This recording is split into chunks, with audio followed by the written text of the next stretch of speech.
ಹಲವಾರು ಎಷ್ಟೋ ಜನಕ್ಕೆ CET ರಿಸಲ್ಟ್ ಅನ್ನೋದು ಬರ್ತಿಲ್ಲ. ಸೊ ಅವ್ರಿಗೆ ಮೇ ಬಿ 3 ರೀಸನ್ಸಿಂದ ಅವ್ರಿಗೆ ಬರ್ತಿಲ್ಲ ಅನಿಸುತ್ತೆ. ಸೊ ಫಸ್ಟ್ ರೀಸನ್ ಏನಂತಂದರೆ ಅವರು 12th ಮಾರ್ಕ್ಸು ಎಂಟ್ರಿ ಮಾಡಿಲ್ಲ ಇನ್ನೂ.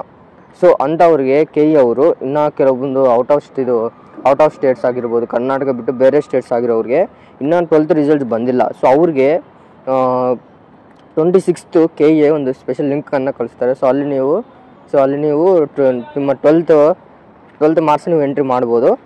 ಸೊ ನೆಕ್ಸ್ಟ್ ಇನ್ನೊಂದು ರೀಸನ್ ಏನಂತಂದರೆ ನೀವು ಕರ್ನಾಟಕದವರು ಆಲ್ರೆಡಿ 12th ಮಾರ್ಕ್ಸ್ ಎಂಟ್ರಿ ಮಾಡಿರ್ತೀವಿ, ಬಟ್ ನಿಮ್ಮದು ಅಪ್ಲಿಕೇಶನ್ ನಂಬರ್ ಆಗಿರ್ಬೋದು, ಇಲ್ಲಾಂತಂದರೆ ನಿಮ್ಮದು 12th ರಿಜಿಸ್ಟರ್ ನಂಬರು, ಇಲ್ಲಾಂತಂದರೆ ಸ್ಟೂಡೆಂಟ್ ID ನಂಬರ್ ನೀವು CET ಅಪ್ಲಿಕೇಶನ್ ಹೋಗುವಾಗ ಮಿಸ್ ಮಾಡಿರ್ತೀರ. ಒಂದು ನಂಬರ್ ಡಿಜಿಟ್ ಮಿಸ್ ಮಾಡಿದ್ರೂ ಅದು ಸರಿಯಾಗಿ ವೆರಿಫೈ ಆಗಿರಲ್ಲ. ಸೊ ಅದಕ್ಕಾಗಿ 26th ಅವರು ಆ ಲಿಂಕ್ ಕಳಿಸ್ತಾರೆ. ಅದರಲ್ಲಿ ಮತ್ತೆ ನೀವು ಎಡಿಟ್ ಮಾಡ್ಬೋದು, ನಿಮ್ಮ 12th ರಿಜಿಸ್ಟರ್ ನಂಬರ್ನ ನೀವು ಎಡಿಟ್ ಮಾಡ್ಬೋದು.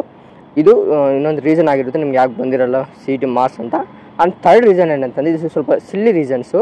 ಸೊ ಅಲ್ಲಿ ನೀವು ಡೇಟ್ ಆಫ್ ಬರ್ತ್ ಹೊಡೆಯುವಾಗ ಅಲ್ಲಿ ನೀವು ಮಂತ್ನ ಡೇಟ್ನ ರಿವರ್ಸಾಗಿ ಹೊಡೆದಿರ್ತೀರ. ಸೊ ಈಗ ಹೊಸ ಫಾರ್ಮೆಟ್ ಏನಂತಂದರೆ ಫಸ್ಟ್ ಮಂತ್ ಆದಮೇಲೆ ಇಯರ್ ಬರುತ್ತೆ, ಲೈಕ್ ಫಸ್ಟು ಮಂತ್ ಆದಮೇಲೆ ಡೇಟ್ ಬರುತ್ತೆ. ಸೊ ಓಲ್ಡ್ ಫಾರ್ಮೆಟಲ್ಲಿ ಡೇಟು ಮಂತು ಇಯರ್ ಬರ್ತಾಯಿತ್ತು. ಸೊ ಈಗ ಹೊಸದಾಗಿ ಮಂತ್ ಆದಮೇಲೆ ಡೇ ಆದಮೇಲೆ ಇಯರ್ ಬರ್ತಾಯಿದೆ.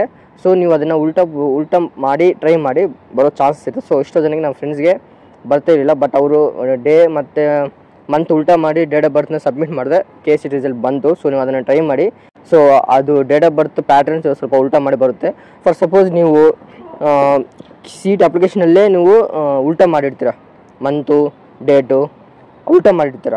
ಸೊ ಆ ಕೇಸಲ್ಲಿ ನೀವು ಈಗ ಉಲ್ಟಾ ಮಾಡಿ ಬರೋ ಚಾನ್ಸಸ್ ಇರುತ್ತೆ. ಸೊ ಉಲ್ಟಾ ಮಾಡಿ ವೈಸ್ ವರ್ಷ ಮಾಡಿ ಫಸ್ಟ್ ಮಂತ್ ಆಗಿ ಮತ್ತೆ ಡೇ ಆಗಿ ಮತ್ತೆ ಡೇ ಆಗಿ ಮತ್ತೆ ಮಂತ್ ಆಗಿ ಬರೋ ಚಾನ್ಸಸ್ ಇರುತ್ತೆ. ಸೊ ಎಷ್ಟೋ ಜನಕ್ಕೆ ಈಗಾಗಿದೆ. ಸೊ ಎಷ್ಟೋ ಜನಕ್ಕೆ ಈಗ ಸಾಲ್ವ್ ಆಗಿದೆ ಹೀಗೆ. ಸೊ ನೀವು ಹಂಗೆ ಟ್ರೈ ಮಾಡಿ. ಸೊ ಬರುತ್ತೆ.